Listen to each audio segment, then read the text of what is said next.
नमस्कार। आज हम जानेंगे 38वें श्लोक का अर्थ। श्लोक 38। त्वमादिदेवः पुरुषः पुराणस्त्वमस्य विश्वस्य परन्निधानम् वेत्तासि वेद्यै च परै च धाम त्वया ततं विश्वमनन्तरूप। श्लोक का अर्थ, आप आदिदेव और सनातन पुरुष है। आप इस जगत के परम आश्रय और जानने वाले तथा जानने योग्य और परम धाम है। हे अनंत रूप, आपसे यह सब जगत व्याप्त अर्थात परिपूर्ण है। आप आदिदेव और सनातन पुरुष है। इससे भगवान की स्तुति करते हुए अर्जुन ने यह बतलाया है कि आप समस्त देवों के भी आदि देव हैं और सदा से और सदा ही रहने वाले सनातन नित्य पुरुष परमात्मा है। आप इस जगत के परम आश्रय हैं।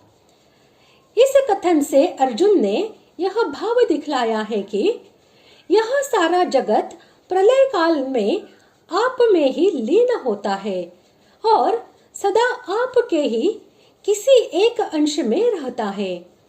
इसलिए आप ही इसके परम आश्रय है।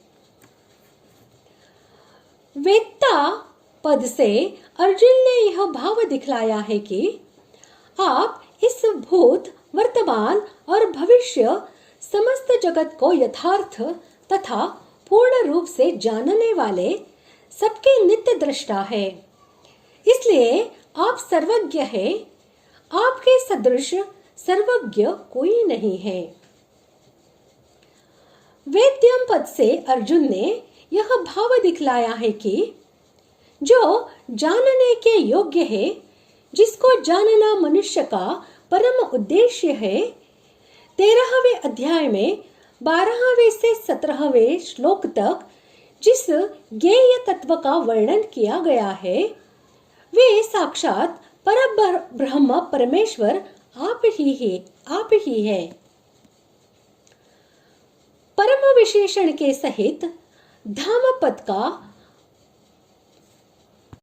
अभिप्राय यह है कि इससे अर्जुन ने यह भाव दिखलाया है कि जो मुक्त पुरुषों की परम गति है, जिसे प्राप्त होकर मनुष्य वापस नहीं लौटता, वह साक्षात परम धाम आप ही है। जिसके स्वरूप अनंत अर्थात असंख्य हो, उसे अनंत रूप कहते हैं। अतएव इस नाम से संबोधित करके अर्जुन ने यह भाव दिखलाया है कि आपके रूप असीम और अगणित है। उनका पार कोई पा ही नहीं सकता। यह समस्त जगत आपसे व्याप्त है।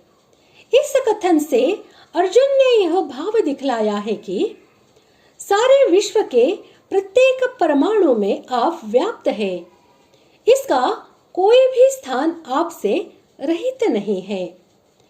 अर्थात संसार के कण कण में आप ही व्याप्त हो रहे हैं।